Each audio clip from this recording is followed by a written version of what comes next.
नमस्कार, मी मंदार जोशी. तारांगणमध्ये आपलं खूप खूप स्वागत. रसिको, आम्ही आत्ता माटुंग्याच्या यशवंत नाट्य मंदिरात आहोत आणि माझ्याबरोबर आहेत प्रसिद्ध लेखक, दिग्दर्शक आणि माझे जुने मित्र पुरुषोत्तम बेर्डे. गुरुजी, तुमचं तारांगणमध्ये खूप स्वागत.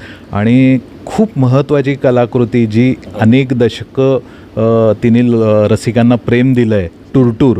अनेकांनी ते बघितलेलं आहे, पण ह्यावेळी तुम्ही त्याचं स्वरूप बदललेलं आहे आणि तुम्ही लहान मुलांसाठी बाल टूरटूर आणताय.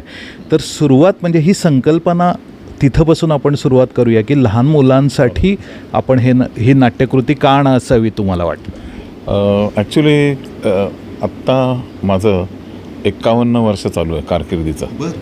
म्हणजे 1974 साली जेच्या लास्ट इयरला जी एकांकिका लिहिली गेली ती ही टूरटूर.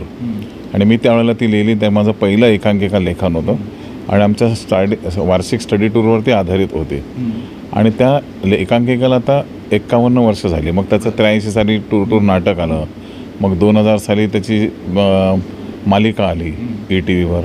त्याच्यानंतर जाऊबाई जोरात हे नाटक बघायला गेलं तर टूरटूरचं एक्सटेन्शन आहे. म्हणजे एक जशी तरुणांची पिकनिक कॉलेजची जाते तशी मंत्र्यांच्या बायकांची पिकनिक जाते आणि त्याच्यावर सगळं ते नाटक आहे.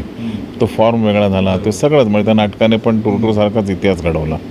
त्याच्यानंतर मधल्या काळात मी बरंच बाकी सिनेमे, नाटकं आणि हे सगळं चालू असताना आत्ता 50-51 वर्ष झाल्याबद्दल माझ्या मनामध्ये काय मला बरेच लोक सांगायला लागले, तुम्ही ते तुमचं अलवारा डाकू करा किंवा हे करा, टूरटूर करा, अमुक करा.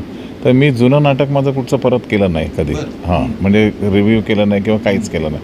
नवीन करण्यामध्ये कारण एकदा माझी सगळी नाटकं ही त्या फॉर्मचं एक्सपेरिमेंट आहे खरं म्हणजे. त्या फॉर्ममध्ये त्याचे प्रयोग आहेत. मुंबई असेल किंवा अलवारा डाकू असेल, जाऊबाई जोरात हा एक फॉर्म आहे. त्यामुळे परत तो फॉर्म ते नाटकाचं रिपीट करण्यामध्ये काही इंटरेस्ट नव्हता मला. पण गेल्या वर्षी असं झालं की कोणीतरी आमच्या मित्रांमुळे प्रकाश निमकर आमचा त्या टूरटूरमध्ये जो काम करत होता त्याला टूरटूर लहान मुलांना घेऊन करायचं होतं. तर ते काय झालं नाही. पण ती आयडिया माझ्या डोक्यामध्ये फिरत राहिली.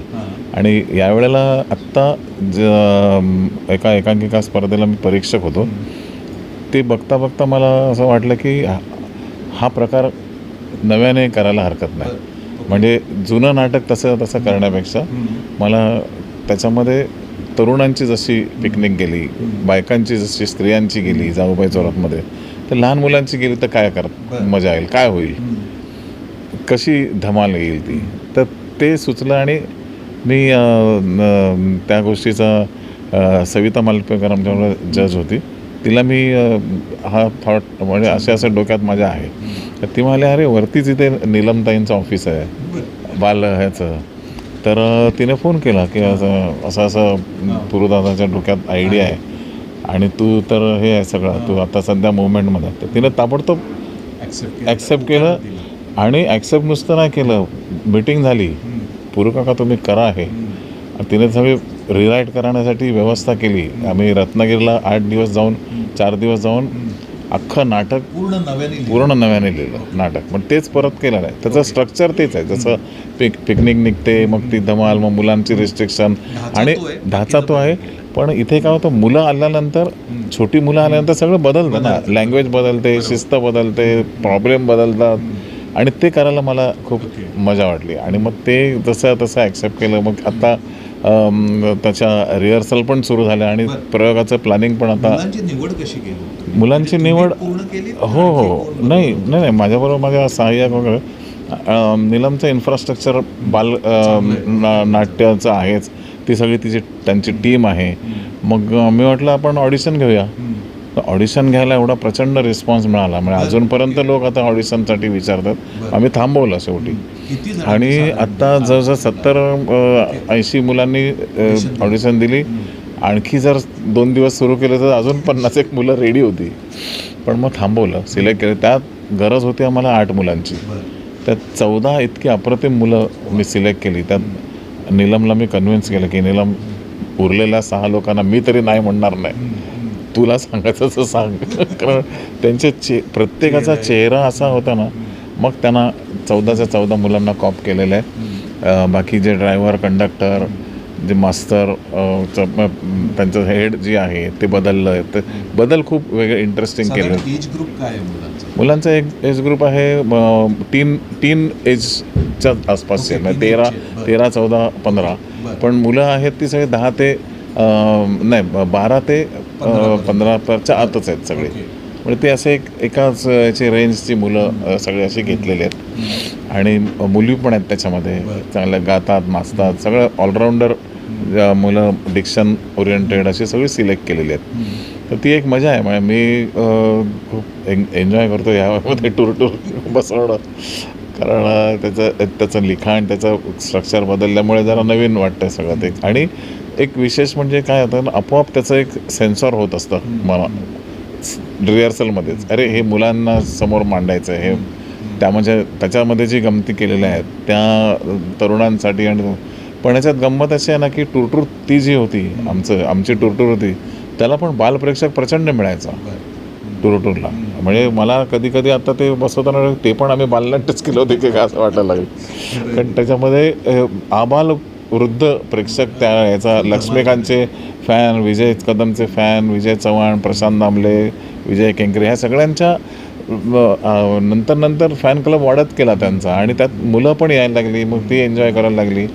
त्यामुळे मला तो जरा असं वाटलं की ते करूया आपण छान. तुमचं जे दुसरं नाटक येऊ घातलंय ते कम्प्लिटली वेगळं आहे. म्हणजे हा वेगळा जॉनर आहे आणि तोही वेगळा जॉनर आहे.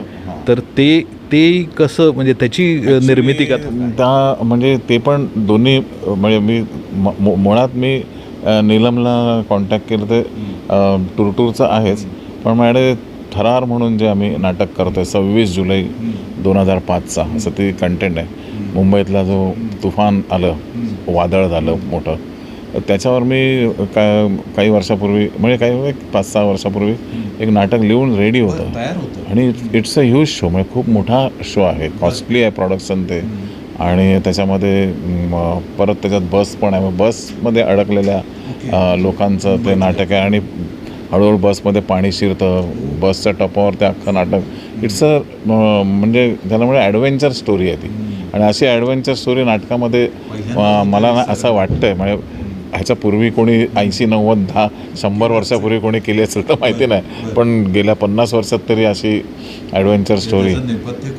नेपथ्य महत्त्वाचं आहे. नेपथ्य सकट मी प्रेझेंटेशन दिल्यावर नीलमने ते ऐकल्याबरोबर ताबडतोब पूर्वकाका हे पण नाटक आपण करूया.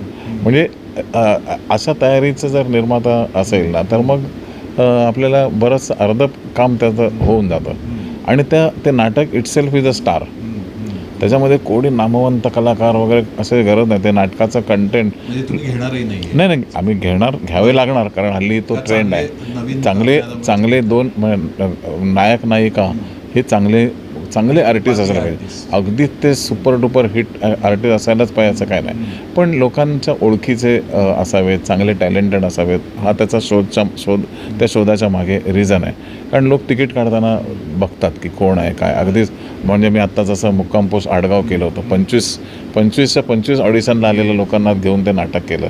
पण ते तिकीट बारीवर लोकांनी अरे फक्त एकच ओळखीचं नाव दिसतं, पुरुषोत्तम बिर्डे, बाकी कोण नाही. तर त्याच्यावर काही लोक नाटक बघायला येत नाहीत.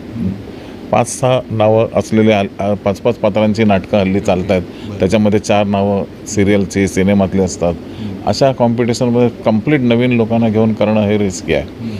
त्यामुळे त्या पद्धतीच्या काही गोष्टी होतील. पण थरार म्हणजे लोक बघतील, मला एवढी खात्री आहे की लोक सांगताना हे म्हणतील की अरे एवढी ॲडव्हेंचर स्टोरी, एका रात्रीची, म्हणजे भयानक गोष्ट इतक्या सहज हसत खेळत आपण बघत आलो आणि अचानक त्याचं टेन्शन बिल्टअप होतं आणि लोक त्याच्या ह्याच्यामध्ये जातात. तुमचा स्वतःचा त्या दिवशीचा अनुभव काय? माझं मुलुंडला माझं ऑफिस खाली ग्राउंड फ्लोअरला आणि फर्स्ट फ्लोअरला मी राहत होतो. तर 1-1:30च्या दरम्याने म्हणजे स्टाफ सांगायला लागले की बाहेर, मी केबिनमध्ये बंद होतो आणि आतमध्ये काहीच कळत नव्हतं. त्याने सांगितलं पाऊस बाहेर खूप पडतो आहे सर, आपला तो मुलगा आहे ना तो राहतो सांताक्रूजला, तर त्याला पाठवू काय असं माझ्यात. मी म्हटलं बघतो तर एवढा मोठा, म्हटलं अरे पाठव हे काहीतरी भयानक दिसतं आहे. आणि मग आम्ही ते बंद करून वरती घरी जाऊन कांदा भजी वगैरेची मजा घ्यायला सुरुवात केली. थोड्या वेळाने लक्षात आलं की आमच्या शेजारी किरीट सोमय्यांचं ऑफिस आहे माझ्या, आणि ते त्या ऑफिसमध्ये पाणी द्यायला लागलं होतं आणि ते पाणी बाहेर काढत होते सगळे. म्हटलं ह्यांच्या ऑफिसमध्ये पाणी जातं तर माझ्या पण ऑफिसमध्ये जात असेल. मग मी खाली आलो आणि शटर वर केलं तर पाण्याचा अख्खा लोट आतमध्ये गेला आणि ते भयानक सगळ्या डॉक्युमेंट्स नुकतेच मी त्यावेळेला हमालदानी सेम टू सेमच्या निगेटिव्ह आणून ठेवल्या त्या पटापट वर नेल्या घरी आणि ते सगळं म्हणजे तो भयानक. आणि त्याच्यानंतर 5 ते 6 दिवस पाणी तसंच होतं. गाड्या पाण्यामध्ये होत्या.